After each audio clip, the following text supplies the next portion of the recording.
Hello, for my hands-on fraction activity, I chose the fraction circles. You can make them into fraction flowers, fraction earth, I saw them.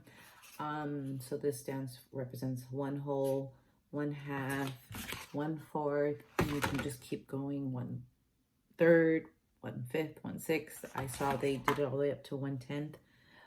This is a great activity to show. They did it on thinner plates, which I didn't have. So they actually cut them. They cut the pieces, and that helps for the students to understand the fraction equivalencies. So like say these two, for example, you could cut this in half, cut these in 4s, and show them these two equal the same as this. So this is a really great activity, I think, for 3rd graders. I would use it in a 3rd grade class while teaching fraction equivalencies. And yeah, that's my hands-on fraction activity.